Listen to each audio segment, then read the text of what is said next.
Hello, this is Howard Dotson, the podcast Justice for All. Tonight I want to talk about Palestine. Recently, the anniversary of the Nakba, the catastrophe, was observed. 1948, when Israel became a state through the UN Balfour Declaration, 750,000 Palestinians became refugees. Today, there are millions of Palestinians in the diaspora. Many of them still carry the keys to the homes they fled during that conflict. President Carter and Camp David Accord, and then President Clinton and the Oslo Accord. This conflict has gone on 3 years before I was even born, when Palestine became occupied in 1967.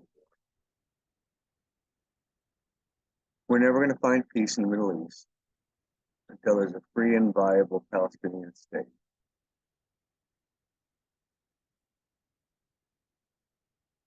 We need to put pressure on the Israeli government to stop the illegal expansions of the settlements into the West Bank. There's 750,000 Israelis that have representation in the Knesset who live in settlements, Palestinian soil.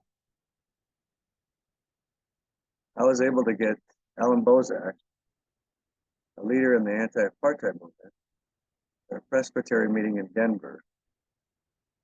He shared with people gathered that what he saw in Palestine is worse than what he went through in apartheid in South Africa. That should say something. When Nelson Mandela was freed and came to the US, people tried to get him to denounce Yasser Arafat. I think Nelson Mandela understood the solidarity between the South African apartheid with the Palestinians in the occupation. There needs to be a right of return to the Palestinian state. The UN formed the state of Israel. Why did the UN form the state of Palestine? Because that's the only path to a lasting peace. I denounce all terrorism on both sides, all the innocent civilians who are collateral damage. But I also denounce the violation of the Al-Aqsa Mosque again during Ramadan. Not rocket science, but that's going to bring.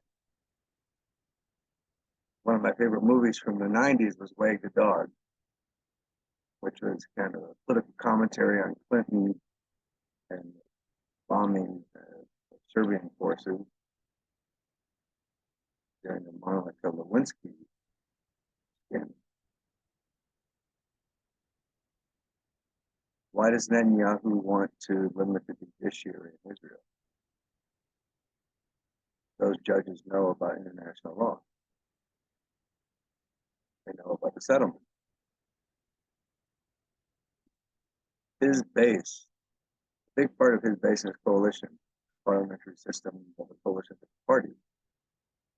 A big part of Netanyahu's base are the people that live in the settlement.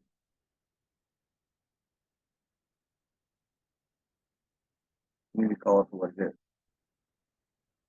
Ethnic cleansing. What's happened to Palestinians is the same thing we did with Native Americans. It wasn't right what we did. That's not right what's happening now. I've been to Palestine twice. My first trip was in 2009 when Yitzhak Ryder, guest lecturer at the University of Minnesota Jewish Studies, professor at Hebrew University, invited me to visit Israel. He introduced me to many of the interfaith and peace advocates 2 weeks I was there. And when I was going there, I had a phone number for a taxi driver in Bethlehem. And because I had a phone number of a Palestinian, I was babysat for 2 hours at JFK by security.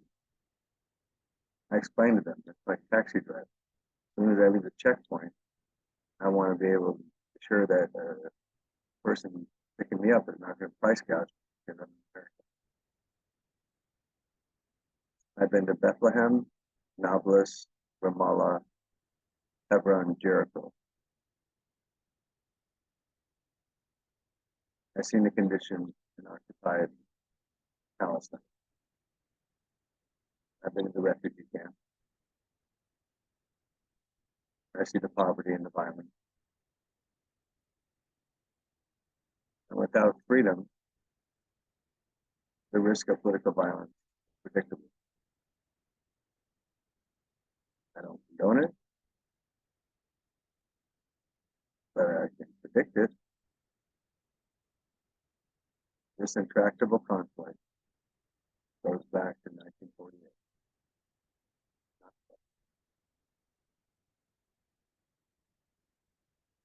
During the Camp David Accord,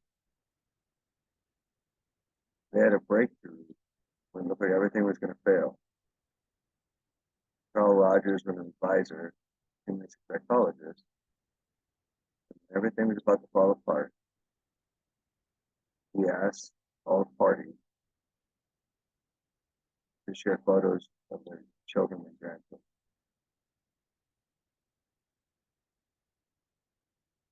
They came together again and were able to make that a historical agreement in the conflict between the Egyptians and Israelis because they thought about their children and what future they're going to have.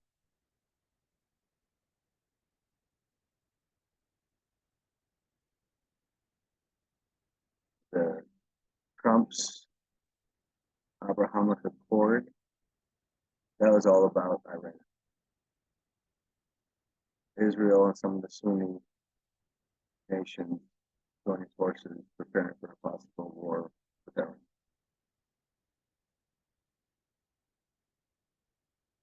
They forgot about Palestine for a short-term political expedience.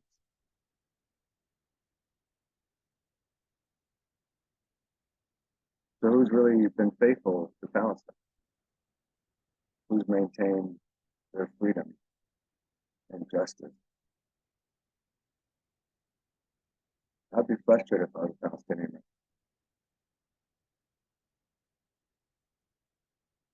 I wanted to share a song that captures this.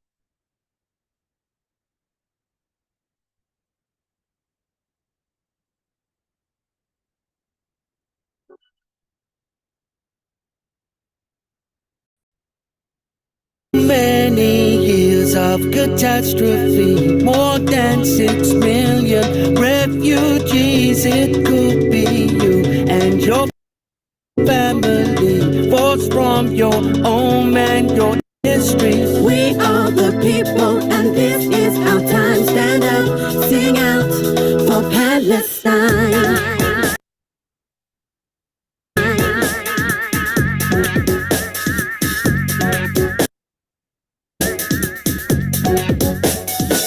No matter your faith or community, this is a crime against humanity. Gaza turned into a prison camp. Apartheid wall divides the West Bank. We are the people, and this is our time. Stand up, sing out for Palestine. We'll break down the wall. Freedom for Palestine. Demand justice for all. Freedom for Palestine.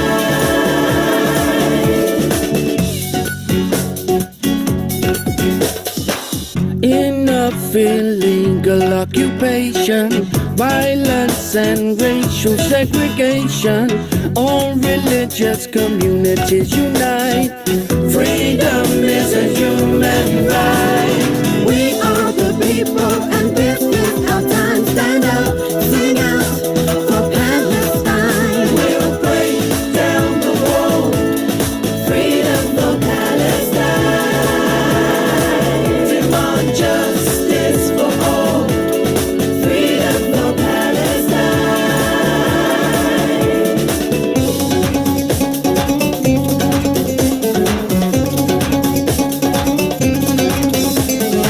You're deadlocked by doctrine, locked like a box you're locked in. A classroom, bombs are dropped in, and the pain is locked in. Shame on this brave new world you're lost in, and the life is costing like a toxin. A penetration of hate, generations later still boxed in. Children dead cause we're led by the bigoted, smoke graves filled instead, and I'm sick of it. We are the people, and this is our time. Stand up, sing out for Palestine. We'll break down the wall. Freedom for Palestine. Demand justice for all. Freedom for Palestine. We'll break down the wall. Freedom for Palestine. Demand justice for all. Freedom for Palestine. We'll break down the wall. Freedom for Palestine. Demand justice for all. Freedom for Palestine. We'll break down the wall. Freedom for Palestine. Demand justice for all. Freedom for Palestine. People, this is our time. Unite together for justice in Palestine.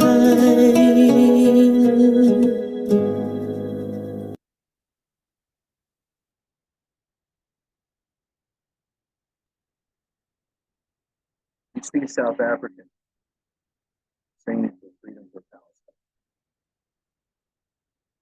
They live through a part of it. They understand. Recently, Rashid Tlaib, the congresswoman from Michigan, wanted to host a Nakba event at the U.S. Capitol Visitor Center. Speaker McCarthy blocked this from happening. I see a lot of Republicans worried about their Second Amendment. They don't seem as worried about the First Amendment. The censorship, the maligning people being anti-Semitic and anti-Israel because they're advocating for freedom for Palestine. That needs to change.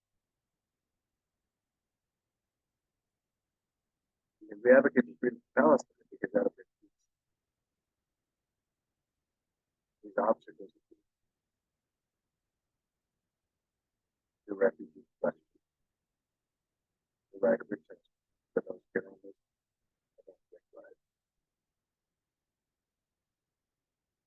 legal settlements, and the provocation, things like invading the Alaska Mountains. Professor Ryder has been an advisor for three Israeli prime ministers. He shared with me that every time he advised that the UN take over the holy site, put blue helmets around the holy sites and the other side and provoke the other by using them as political tools.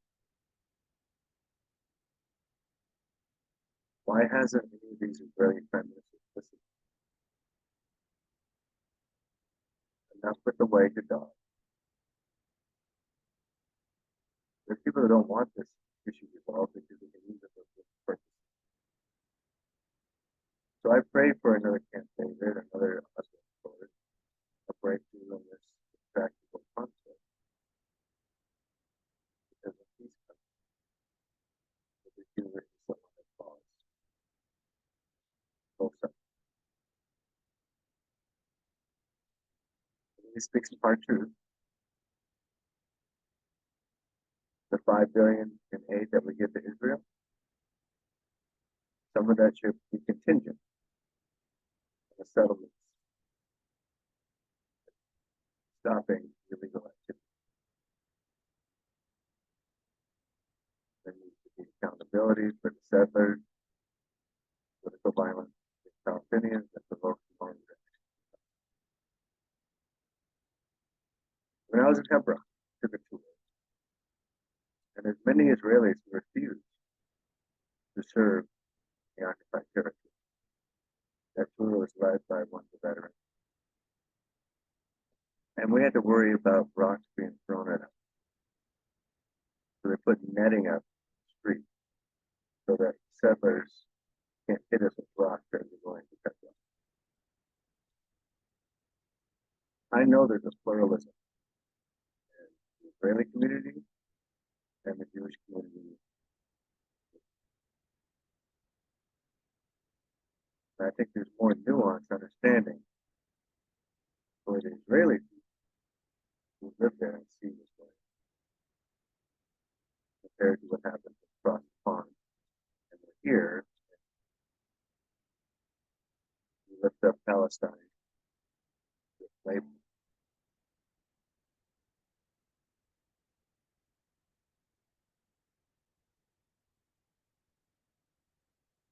Enough with the labor. Let's find peace. Find the Bible state of Palestine. Legacy of Camp David and Oslo.